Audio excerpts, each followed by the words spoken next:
You got a chance to talk with Joe Rogan yesterday, Yes, I did. and I just saw the episode was released, and Ivermectin is trending on Twitter. Joe told me it was an incredible conversation. I look forward to listening to it today. Many people have probably, by the time this is released, have already listened to it. I think it would be interesting to discuss a postmortem. How do you feel how that conversation went? And maybe broadly, how do you see the story as it's unfolding of ivermectin from the origins from before COVID-19 through 2020 to today? I very much enjoyed talking to Joe, and I'm undescribably grateful that he would take the risk of such a discussion, that he would, as he described it, do an emergency podcast on the subject, which I think that was not an exaggeration. This needed to happen for various reasons, that he took us down the road of talking about the censorship campaign against ivermectin, which I find utterly shocking, and talking about the drug itself. And I should say, we had Pierre Corey available. He came on the podcast as well. He is, of course, the face of the FLCCC, the Frontline COVID-19 Critical Care Alliance. These are doctors who have innovated ways of treating COVID patients, and they happened on ivermectin and have been using it. And I hesitate to use the word advocating for it, because that's not really the role of doctors or scientists, but they are advocating for it in the sense that there is this pressure not to talk about its effectiveness for reasons that we can go into. So maybe step back and say, what is ivermectin, and how much studies have been done to show its effectiveness?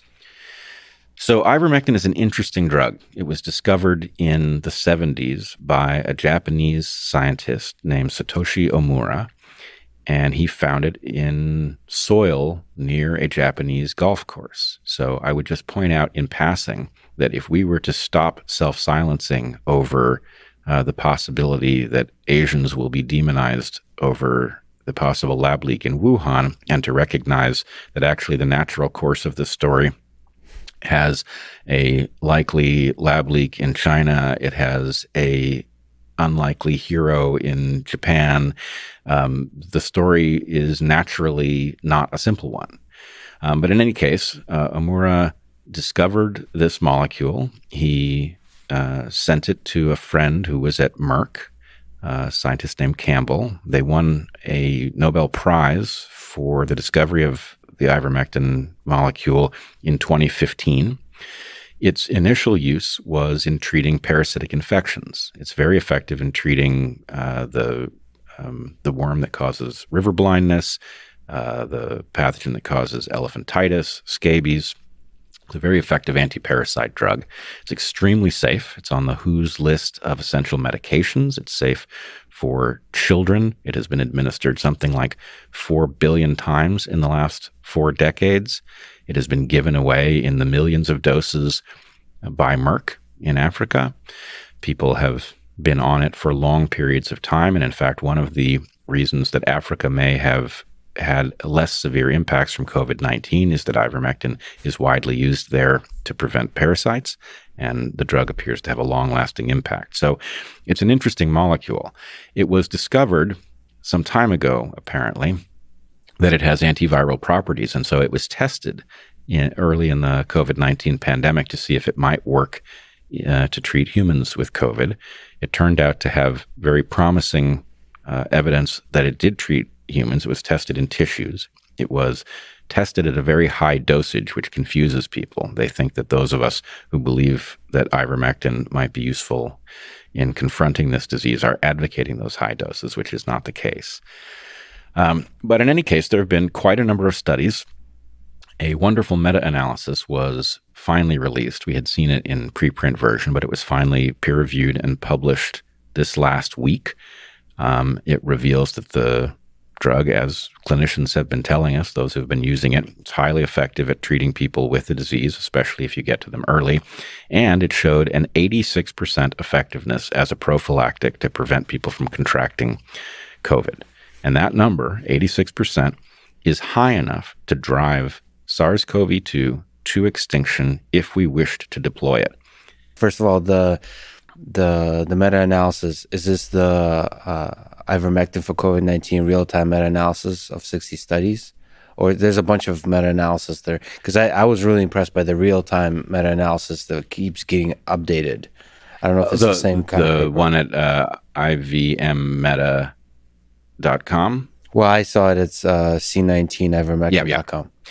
No, this is not that meta-analysis. So that is, as you say, a living meta-analysis where you can watch as evidence Which is rolls super in. cool, by the way. It's really cool, and they've got some really nice graphics that allow you to understand, well, what is the evidence? It's concentrated around this level of effectiveness, etc. So anyway, it's a great site, well worth paying attention to. No, this is a meta-analysis. I don't know any of the authors but one. Second author is Tess Laurie of the Bird Group. Bird being a group of analysts and doctors in Britain that is playing a role similar to the FLCCC here in the U.S. So anyway, this is a meta-analysis that Tess Laurie and others did of all of the available evidence, and it's quite compelling. If people can look for it on my Twitter, I will put it up and people can find it there. So, what about dose here? That, in terms of safety, what do we understand about the kind of dose required to have that level of effectiveness, and what do we understand about the safety of that kind of dose? So let me just say, I'm not a medical doctor. I'm a biologist. I am on ivermectin in lieu of vaccination. In terms of dosage, there is one reason for concern, which is that the most effective dose for prophylaxis involves something like weekly administration, and that is because that is not a historical pattern of use for the drug. It is possible that there is some long-term implication of being on it weekly for a long period of time.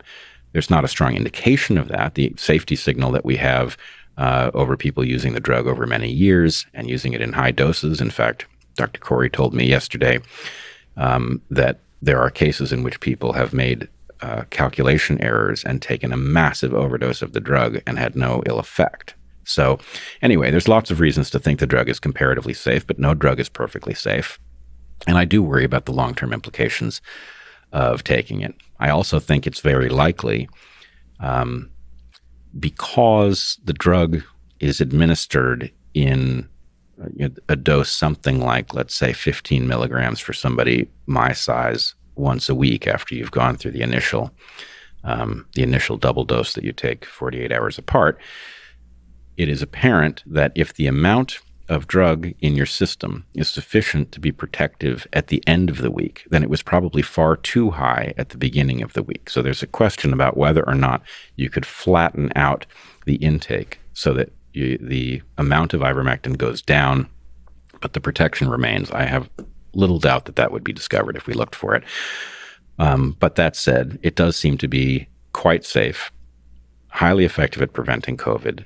The 86% number is plenty high enough for us to drive SARS-CoV-2 to extinction in light of its R0 number of slightly more than 2. And so why we are not using it is a bit of a mystery. So even if everything you said now turns out to be not correct, it is nevertheless obvious that it's sufficiently promising, and it always has been, in order to merit rigorous scientific exploration, investigation, doing a lot of studies, and certainly not censoring the science or the discussion of it.